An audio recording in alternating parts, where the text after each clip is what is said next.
Well, welcome to this very first video that we're gonna put on our YouTube channel. I have something very special planned because I want to look at this beautiful garden bed that was a big surprise for me when we came back from our holiday. I'm gonna show you what is growing here and how it's doing.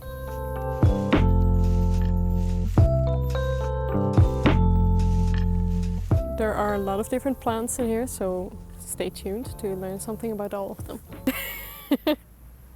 So let's start on this side with the bed. This huge purple bush is a species of thyme. I've got like 4 different types of it, and this is the only one that is still in flower. The other ones flowered in late spring, I think it was. These are still really going strong, producing lots of flowers. Attracting all kinds of little insects like bees. Among the other perennial herbs I have these chives. These are Chinese chives and their leaves are flat and broad, and instead of purple flowers they give white flowers, which are coming in soon. I've got some more of these. They used to be a lot bigger, but I had to remove some weeds which caused some damage, so they'll be growing back soon. Right behind the herbs we've got celery or celeriac, and this type you can eat the leaves, but it also produces an edible root, and it's a biannual, so you can harvest it either this year or next year. These are multi-sown, so there are clumps of I think 3 or 4 in a row. And then we've got a beautiful rosemary plant. I've got several in the garden. I really love the smell. In spring they give beautiful purple flowers as well. I usually prune it back when it's about this big, and then it just grows back again. And then right behind it there are some calendula. So these ones have been flowering for a very long time. All of these little caterpillar-like leaves are becoming seeds, and soon when they've dried up I can harvest all these seeds and save them for next year. So this is really a plant that you sow once and then enjoy forever. And then next to it is a bit of a surprise, because this is amaranth, and I have sown these a couple of years ago and it was a huge failure.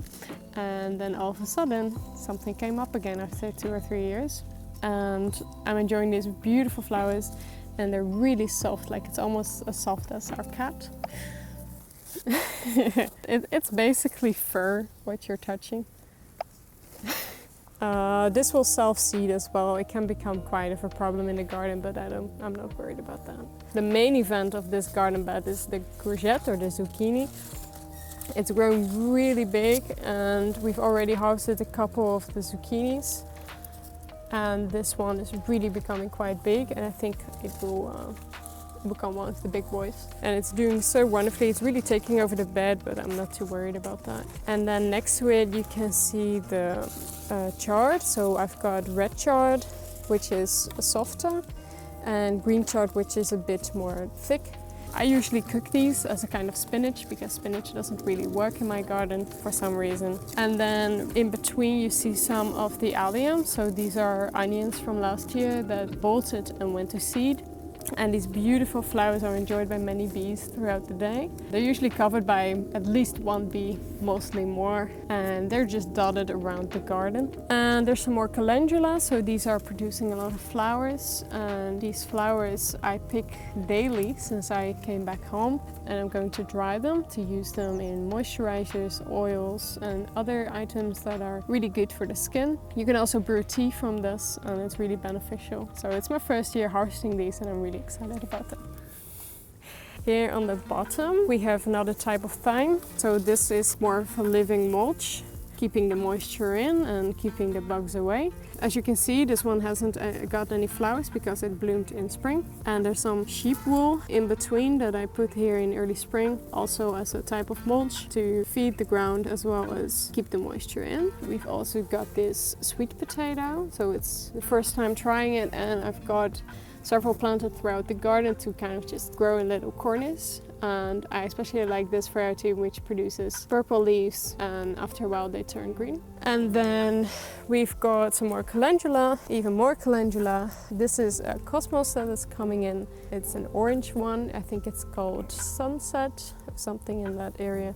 We've got some lathyrus, which is kind of finishing because we didn't prune it back a lot, but I can save these seeds for next year and just sow them again and enjoy their flowers. And then we've got one thing that I'm very, very excited about because it's something new that I'm trying this year also, and it's a pumpkin, but it's a pumpkin that grows way more compact than they usually do. And it's a type of butternut, but because it stays smaller, the fruits will be smaller also. It's really meant to save space in a small garden, and it's perfect just to put on the side, and if it grows too big, it can just crawl over the path. There's plenty of space there. I'll just work my way around it. But I'm really excited. There's lots of flowers and I think it will be a good harvest. Last few years the pumpkins haven't done so great, so I'm really trying to make this a good year. But the thing is, if you're growing 40 or more different kinds of vegetables, it's okay if one or two fail. What is most important about this bed is that it really shows you that you don't need a lot of space to have a good garden and to produce a lot of food. Because this bed is, the short sides are 1.5 meters and the long side is 2 meters. And in a very tiny space, I'm growing 5 perennial herbs that I harvest regularly, and a huge squash that produces all summer long, pumpkins that are also going to produce, well, the entire end of summer at least, and you can store them pretty much all winter and enjoy their delicious fresh nutrients. And even some leafy greens and a lot of flowers, and I think this is by far my favorite bed of this year, which is quite special because it started out as the worst. With garlic that didn't do anything at all for me this year, so I have to buy store-bought garlic, but it's alright, there's always next year. And it just goes to show that if you have a small garden or just a balcony, you can just grow a lot, more than you think.